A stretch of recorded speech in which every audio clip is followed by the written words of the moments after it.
Hello and welcome back everyone. Today I will continue with the lecture 20 about the production technology of vegetable crops. तो बात करते हैं asparagus के बारे में. एस्पैरेगस जिसे कि शतावरी के नाम से जाना जाता है, इसका बोटैनिकल नेम है asparagus officinalis, variety altilis, family Liliaceae and origin is Europe and Asia. About the importance of asparagus. Asparagus एक बहुत इंपॉर्टेंट क्रॉप है क्योंकि इसके जो टेंडर शूट्स हैं उनकी एक वैल्यू रहती है रिगार्डिंग द बॉइलिंग पर्पस और फ्लेवर के लिए. एस्पैरेगस को जनरली पेरिनियल क्रॉप की तरह ग्रो किया जाता है, यानी कि इस क्रॉप को थ्रू आउट द ईयर्स और फॉर मैनी ईयर्स ग्रो किया जा सकता है once establishment of the asparagus spears. And about the importance of the asparagus. Asparagus को generally as a fresh vegetable भी यूज़ किया जा सकता है और इसे इन प्रिजर्व फॉर्म में भी यूज़ किया जा सकता है, जैसे कि कैनिंग और बॉटल्स में भी इसको प्रिजर्व करके रखा जा सकता है. एस्पैरेगस को पर्टिकुलरली सूप प्रिपरेशन के लिए यूज़ किया जाता है in five star hotels. So this is about the asparagus nutritional value, यानी कि हाफ कप और कुक्ड फॉर्म ऑफ एस्पैरेगस में जो है 0.2 ग्राम फैट्स रहते हैं, 20 calories, 1.8 gram fibres, 3.7 gram carbohydrates and 2.2 gram proteins. ये कोलेस्ट्रॉल फ्री रहता है, फैट फ्री, लो सोडियम का कंटेंट पाया जाता है और लो कैलोरीज रहती हैं एस्पैरेगस में. एस्पैरेगस एक रिच सोर्स है विटामिन्स और मिनरल्स का. इसमें लो कैलोरीज, लो फैट्स होने की वजह से इसे एक हेल्दी मील की तरह और हेल्दी एडिशन ली जा सकती है किसी भी प्रकार के मील में. Then about the asparagus nutrition and its source is USDA national nutrient database. So accordingly this database जो विटामिन्स हैं इसमें मुख्यतः 4 प्रकार की विटामिन्स पाई जाती हैं: vitamin A, vitamin B, vitamin C, vitamin E and vitamin K also. Vitamin B का जो बी में लगभग विटामिन B1 जो कि थायमिन रहता है, vitamin B2 riboflavin, vitamin B3 niacin, vitamin B5 pantothenic acid और विटामिन B6 पायरोडॉक्सिन पाए जाते हैं. Then about the vitamin C, इसमें स्कॉर्बिक एसिड का जो कंटेंट है लगभग 7.7 मिलीग्राम पाया जाता है. Then about the vitamin A का कंटेंट जो है 50 माइक्रोग्राम पाया जाता है. देन अबाउट द विटामिन के जो है जिसे कि हम फाइलोक्विनोन के नाम से जानते हैं, जो कि ब्लड क्लॉटिंग के टाइम हेल्प करता है. सो यह 50.6 माइक्रोग्राम पाया जाता है. रिगार्डिंग द कैलोरीज, इसमें 22 कैलोरी पाई जाती हैं. एंड कुछ मिनरल्स जो कि इसमें अच्छी मात्रा में पाए जाते हैं वो हैं copper, selenium, manganese, potassium, iron, zinc, phosphorus, magnesium और कैल्शियम. सबसे ज़्यादा मात्रा में जो है उसमें फास्फोरस पाया जाता है जो कि लगभग 54 मिलीग्राम रहता है. एंड देन पोटाशियम का जो कंटेंट है वो 224 मिलीग्राम पाया जाता है. एंड इस प्रकार से इसमें जो वाटर का कंटेंट है वो 92.63 gram, proteins 2.4 gram, then carbohydrates 4.11 gram, total fats 0.22 gram and dietary fibres जो है लगभग 2 ग्राम पाए जाते हैं. Then how to choose the asparagus. Asparagus को कैसे प्रोपगेशन पर्पस के लिए यूज़ किया जाए या फिर for the purpose of eating के लिए किस तरह से यूज़ किया जाए, तो उसके बारे में बात करते हैं. जनरली सबसे पहले आप चेक करेंगे कि जो एस्पैरेगस है वो फ्रेश है, टाइटली क्लोज्ड रहती हैं. इसकी जो स्पीयर्स रहेंगी जो कि ट्रायंगुलर शेप में आप देख सकते हैं, ग्रीन टिप होना चाहिए और किसी भी प्रकार की कोई येलोइंग इस प्रकार की टिप में नहीं पाई जानी चाहिए. देन एस्पैरेगस जो है वो स्ट्रेट और स्ट्रॉन्ग रहना चाहिए, इस प्रकार से आप देख सकते हैं. देन वहाँ पे कोई भी साइन विल्टिंग का नहीं होना चाहिए, यानी कि कोई भी सॉफ्टनेस और रबरी स्टॉक्स जो हैं एस्पैरेगस के नहीं होने चाहिए. ट्रायंगुलर स्केल्स जो रहती हैं, जो इस प्रकार के स्केल्स हैं यहाँ आप देख सकते हैं, उस प्रकार के एस्पैरेगस जो हैं वो टाइटली क्लोज्ड रहते हैं. इस तरह के स्पीयर्स जो रहेंगी वो टाइटली होल्ड करके रखेंगी एस्पैरेगस को. एंड सेकेंडली वहाँ पे कोई भी साइन इस प्रकार के एस्पैरेगस में किसी भी प्रकार का जो सेकेंडरी स्प्राउटिंग है वो नहीं होनी चाहिए. देन हम इस तरह के जो स्टॉक्स रहेंगे जिसे एस्पैरागस स्टॉक कहा जाता है उसे चूज़ करेंगे and then we will cook it for the various cuisines. Then bottom जो है एस्पैरागस का जो बॉटम रहेगा स्टॉक का वो फ्री रहना चाहिए किसी भी प्रकार की ड्राइनेस से, या फिर वहाँ पे कोई भी वुडी या वाइटिश कलर का जो एक अपीयरेंस है वो नहीं होनी चाहिए। तो इस प्रकार से हम मार्केट पर्पस में या फिर कुकिंग पर्पस से हम एस्पैरागस को चूज़ कर सकते हैं। सो ये सारे के सारे करेक्टरिस्टिक्स रहते हैं एस्पैरागस को जो है वो कुक करने से पहले के। देन बात करते हैं एग्रोनॉमिक प्रैक्टिसेस के बारे में, यानी कि किस प्रकार से इस तरह की जो क्रॉप है उसकी प्रोपगेशन की जाए। तो सबसे पहले डीप प्रेफरेबली हम 2.4 मीटर की जो सॉइल रहती हैं उनमें जो एस्पैरागस है उन्हें प्रोपगेट करेंगे। देन एस्पैरागस जो है वेल ड्रेन्ड सॉइल्स में ही ग्रो किया जाता है, यानी कि जो प्लांट्स रहेंगे वो एक्सेसिवली रूट सिस्टम को डेवलप करेंगे। तो इस तरह से वेल ड्रेन्ड और फ्राइबल सॉइल का होना बहुत ही ज़रूरी है। जनरली जो सॉइल्स रहती हैं वो सैंडी और लोम सॉइल्स रहेंगी एंड जो क्लेई सॉइल्स हैं उन्हें हम अवॉइड करेंगे एस्पैरागस की प्रोपगेशन के लिए। जो पीएच रहती है सॉइल्स की वो लगभग 6 to 6.8 होनी चाहिए for the better propagation of asparagus pairs. Then temperature, यानी कि किस प्रकार के क्लाइमेट में एस्पैरागस को ग्रो किया जाना चाहिए। एस्पैरागस शतावरी यानी कि एक कूल सीजन की क्रॉप है, तो इसके लिए लगभग डे टेम्परेचर जो है 29 डिग्री सेल्सियस तक होना आवश्यक है और जो नाइट टेम्परेचर है वो लगभग 13 से 19 डिग्री सेल्सियस होना इम्पॉर्टेंट रहता है, सो दैट इसका जो प्रोडक्टिविटी है और लॉन्जिविटी है वो इम्प्रूव हो सके। Then about the some varieties of asparagus. Himachal Pradesh में जो वेराइटीज़ ग्रो की जाती हैं वो है selection 841, perfection, then UC 72 and DPA 1। और कुछ अदर इम्पॉर्टेंट वेराइटीज़ हैं Palmetto, Argenteuil, Mary Washington, hybrid in HD8 and German federal. Then time of nursery raising, यानी कि कब नर्सरी को रेज किया जाए। अगर हम सीड्स या क्राउन्स के थ्रू प्रोपगेशन कर रहे हैं तो कमर्शियल बेस पे अगर प्रोपगेशन करेंगे तो क्राउन्स के थ्रू ही प्रोपगेशन को किया जाएगा। तो मिड हिल्स में नर्सरी को मार्च से लेके जून तक प्रिपेयर किया जाता है और हाई हिल्स में अप्रैल से मई तक नर्सरी को प्रिपेयर किया जाता है। अगर सीड रेट की बात करें तो लगभग 600 gram per hectare seed rate required है टू रेज द नर्सरी और raise the healthy nursery of asparagus. Then propagation की बात करते हैं। 2 मेथड्स रहते हैं जनरली प्रोपगेशन करने के लिए। सबसे पहला मेथड है by purchasing the plants from a seedsman और सम ग्रोअर, यानी कि जो ग्रोअर्स जो एस्पैरागस को कमर्शियली प्रोपगेट कर रहे हैं और जो इसकी नर्सरी को रेज कर रहे हैं या तो वहाँ से प्लांट्स को परचेज किया जाए, और सेकंड रहता है बाय परचेइंग और sowing the seeds from which to raise them, यानी कि सेकेंडली आप खुद भी सीड्स को परचेज कर सकते हैं and then you can go for the nursery raising of this vegetable crop. Then about the first method अगर आप डायरेक्टली किसी भी ग्रोअर या सीडमैन से परचेज कर रहे हैं तो बहुत ही क्विक और इजी मेथड रहेगा प्रोपगेशन का, यानी कि आप एक गुड क्रॉप को स्टैब्लिश कर सकते हैं इजीली, सो दैट कि किसी भी प्रकार की आपको जो इनपुट्स में जितना भी आपके जो खर्चा रहेगा वो कम रहेगा। सो आप डायरेक्टली जो है वो ग्रोअर से परचेज कर सकते हैं plants for propagation purpose. Secondly asparagus के जो क्राउन्स रहेंगे उन्हें आप रेज करेंगे from the seed planted and या फिर किसी भी वेल प्रिपेयर्ड सीड बेड में उन्हें प्लांट करेंगे। देन जो प्लांट्स रहेंगे उन्हें प्रॉपरली ग्रो करेंगे एक सीज़न तक, सो दैट कि जो परमानेंट बेड है जिसमें आप प्लांटिंग करेंगे वो प्रॉपरली एस्टैब्लिश हो सके।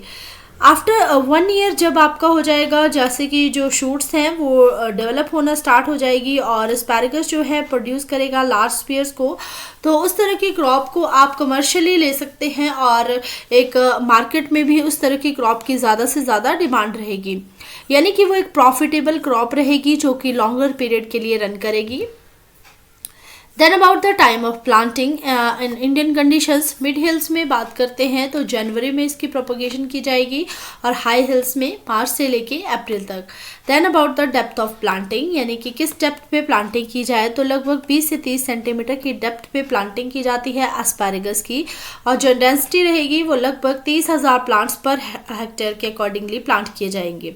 प्लांटिंग डिस्टेंस डिपेंड करता है वैरायटी के ऊपर या फिर क्राउन्स के ऊपर, तो लगभग 150 बाय 45 सेंटीमीटर की जो प्लांटिंग रहेगी क्राउन्स की, एंड देन जो फरोज रहेगी जहाँ पे क्राउन को प्लांट किया जाएगा वो लगभग 30 सेंटीमीटर डेप्थ विड्थ की होनी चाहिए और 25 सेंटीमीटर डीप होनी चाहिए। Then here you can see the nursery of the asparagus की नर्सरी को रेज किया गया है बाय यूजिंग सीड्स, एंड इस तरह से फरो मेथड में, यानी कि जो क्राउन्स हैं उन्हें यहाँ पर प्लांट किया जाएगा। देन इस तरह के जो क्राउन्स रहेंगे जब एस्पैरेगस की जो नर्सरी है उन्हें ट्रांसप्लांट किया जाएगा तो इस तरह के क्राउन्स आपको देखने को मिलेंगे, और ये एक हेल्दी क्रॉप है एस्पैरेगस की, and this is the seed crop of asparagus. बात करते हैं कि किसी भी क्रॉप को प्रोपगेट करने के लिए फर्टिलाइजर्स की रिकमेंडेशन बहुत ही इंपॉर्टेंट रहती है। तो अगर FIM की बात करें तो लगभग 200 quintal per hectare, nitrogen 100 quintal per hectare, P2O5 120 kg per hectare, and K2O is 150 kg per hectare.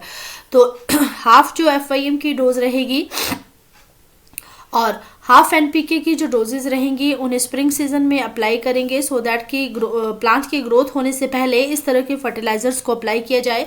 जितने भी रिमेनिंग फर्टिलाइजर्स रहेंगे, यानी कि हाफ डोज रहेगी फर्टिलाइजर्स की, उन्हें आप तब अप्लाई करेंगे जब आप पहली कटिंग ले लेंगे स्पीयर्स की। तो इस प्रकार से एस्पैरेगस में जो है फर्टिलाइजर्स को रिकमेंड किया जाता है। देन बात आती है कि इरिगेशन की। एस्पैरेगस में जो है एक इस तरह की क्रॉप है जो वाटर लॉगिंग को सहन नहीं कर सकते, यानी कि वेल ड्रेन्ड सॉइल्स का होना बहुत ही आवश्यक है।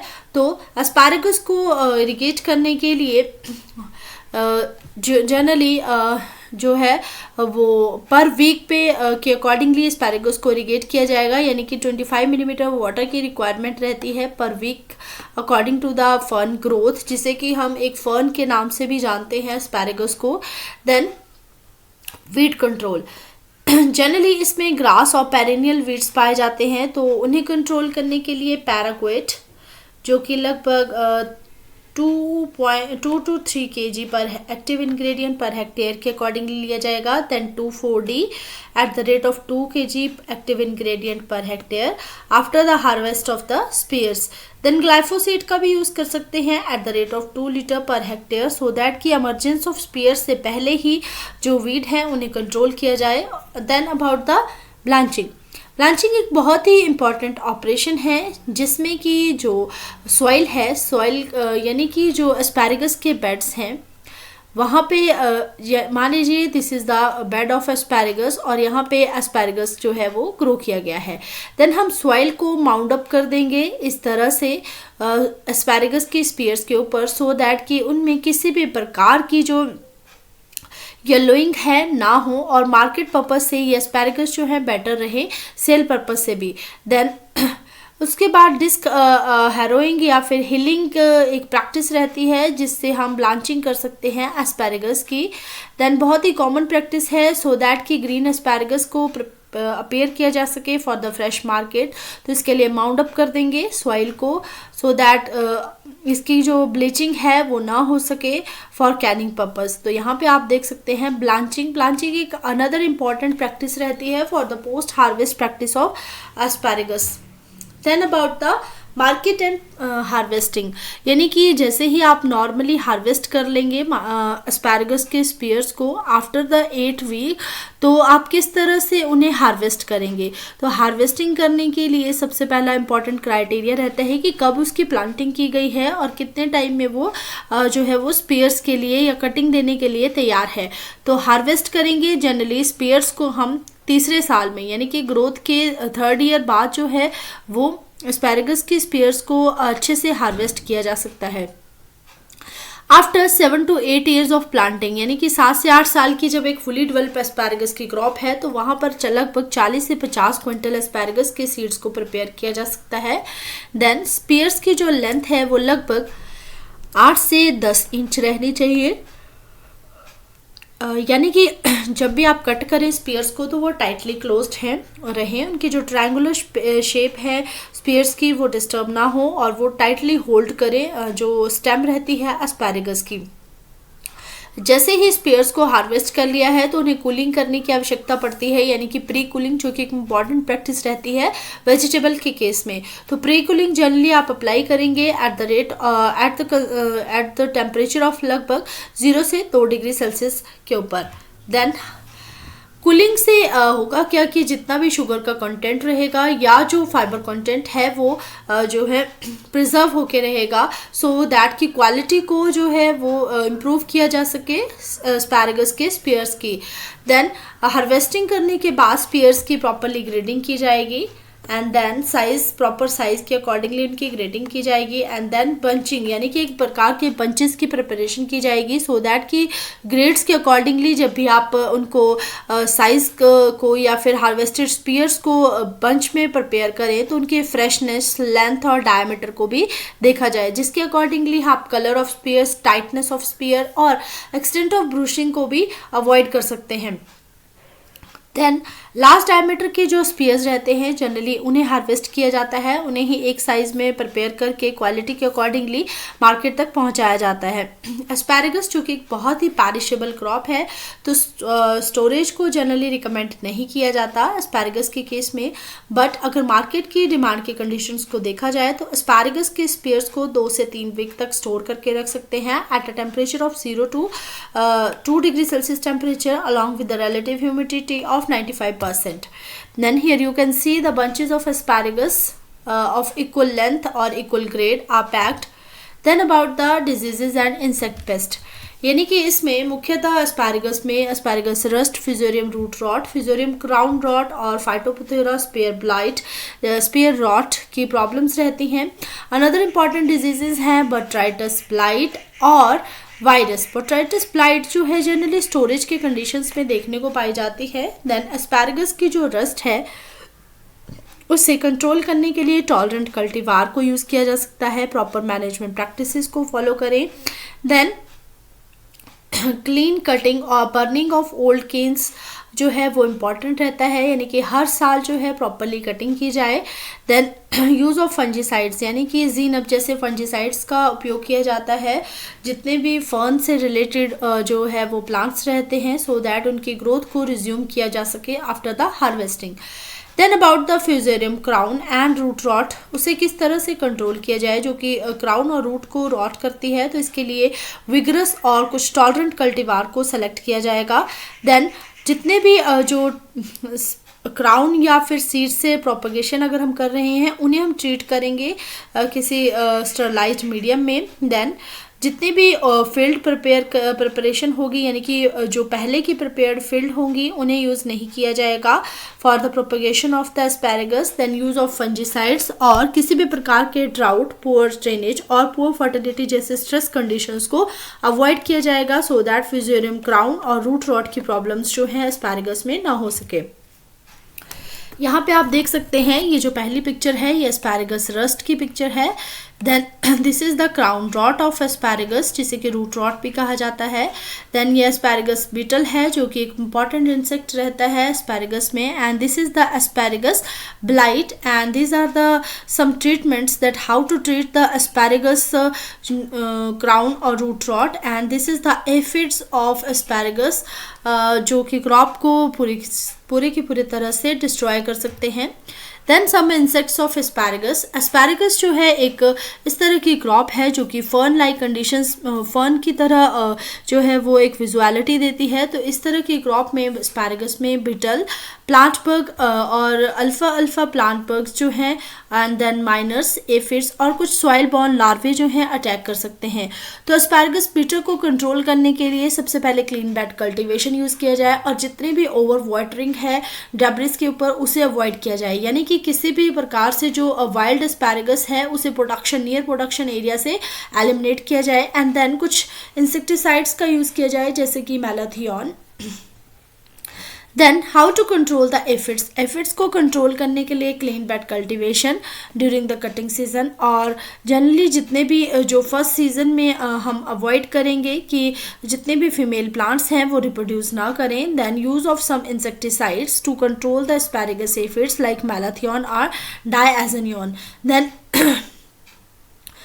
किसी भी प्रकार के इंसेक्टिसाइड्स का यूज़ नहीं किया जाता एस्पैरेगस माइनर को कंट्रोल करने के लिए, बट कुछ इंसेक्टिसाइड्स रहते हैं जो कि बिटल को कंट्रोल करने के लिए यूज़ किए जा सकते हैं. यानी कि एस्पैरेगस में अगर एस्पैरेगस माइनर का अटैक देखने को पाया जाता है तो वो जो है प्लांट में सिस्टमिकली एक्ट करेगा. तो इस तरह के प्लांट इंसेक्ट को जो है वो कंट्रोल नहीं किया जा सकता इंसेक्टिसाइड्स के through. Then about the soil insects, soil insects में बात करते हैं तो सबसे पहले कटवर्म्स जो कि एस्पैरेगस के स्पेयर्स को डैमेज कर सकता है, जिनकी मार्केट में स्पेसिफिकली ज़्यादा वैल्यू रहती है.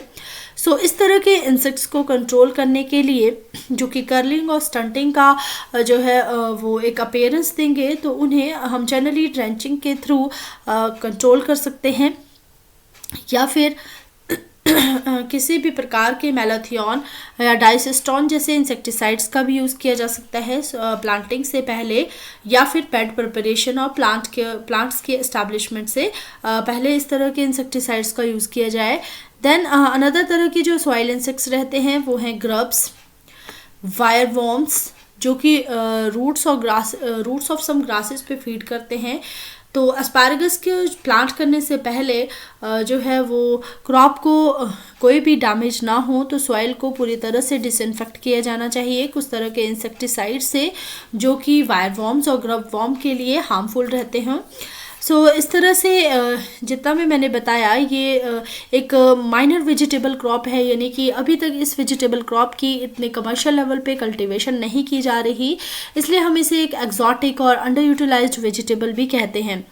सो नेक्स्ट लेक्चर में हम किसी अनदर वेजिटेबल की बात करेंगे जो भी अकॉर्डिंग टू द सिलेबस रहेगा. Thank you everyone.